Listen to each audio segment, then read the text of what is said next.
Charlatan, groupe Pro 1, mardi soir. Good job. Merci. Merci. L'écriture, c'est ce que j'attendais en premier lieu, et aussi une présence sur scène. Le sketch est sur le sport, le titre est l'important, c'est de ne pas participer.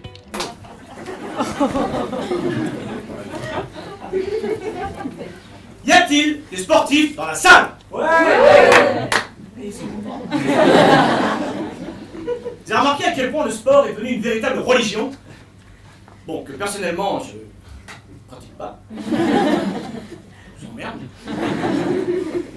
Comme le judo, par exemple. Alors le judo, tout le monde dit que c'est un sport qui permet de prendre confiance en soi. Te faire soulever par ton prof un Golgoth de 110 kg pour laisser tomber comme une merde. Moi, je prends plus confiance dans mon slibard. Je ne comprends pas ce sport, sans déconner. T'es pieds nus, on te file un pyjama trop grand, tellement grand, on te met une ceinture pour le fermer. Faut parler une langue que personne ne sait dessiner. Il est grand celui-là. Oh!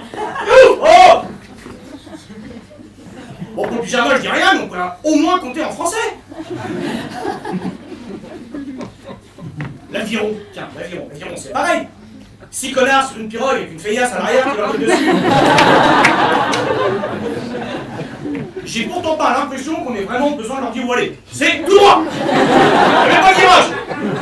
Non, leur gueule dessus simplement pour les encourager. Allez, on dépose le cerveau, allez. Longtemps, on est bord à bord avec Grenoble. Mais ferme ta gueule. Il y a quand même rien de plus nul qu'un sport où tu trimes comme un malade pour aller nulle part. Comme le vélo. Là, c'est 150 connards qui roulent 200 bandes par jour en plein cagnard, qui gravissent des cols, qui dévalent des pentes comme des bœufs, mais les gars, si vous voulez faire les montagnes russes, allez à la foire du trône et arrêtez de nous faire chier au mois de juillet tous les après-midi au cours d'histoire géo. Ah ouais. Vous avez déjà entendu les commentateurs du Tour de France? T'en as toujours un qui a la voix d'un gars qui est en train de raconter une histoire à ses enfants dans les souchés. Ici, la chapelle du massif de la Touffe, construite au XIe siècle sur décision du pape Jean IX, alors frappé d'une vilaine...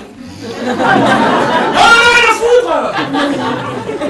Mais sans déconner, les coureurs en un mois su l'équivalent d'un Pierre Ménès. Et tout ça pour gagner quoi? Une peluche, un maillot, 10 000 balles. Ça va les gars? Pas l'impression qu'on vous prend un tout petit peu pour les cons quand même? En tout cas, dans le sport, je pense que le pompon du pompon, la cerise sur le JO, la palme, revient quand même à la natation synchronisée. Et oui. Un sport pratiqué par des nanas de 16 ans qui emportent du 12 maquillées comme des carellas. Et au fond de la piscine, en petite pull marine, t'as des caméramans. Robert le gros pervers.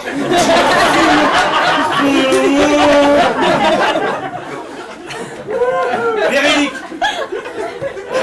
70% des gens qui regardent ce sport à la télévision sont des hommes. Évidemment, ils attendent des plans de Robert, le petit berbère. Alors ça paraît peut-être étonnant, mais ils ont même fait un film sur ce sport. Mais comme aucune nageuse professionnelle n'a voulu jouer dedans, le louche s'est rabattu sur des quarantenaires avec une tête de chômeur qui continuent à regarder le film. Bon, si vous voulez, au niveau de la mise en avant d'une discipline, par le cinéma, on a fait mieux. Hein. Ouais, si, quand même. Bah, Karate Kid déjà pour le karaté. Rocky pour la boxe, ça marche, ouais. Eh, les Didi, Formule 1, ça marche aussi. Alors là, je vois pas. Non, moi je vais vous avouer un truc.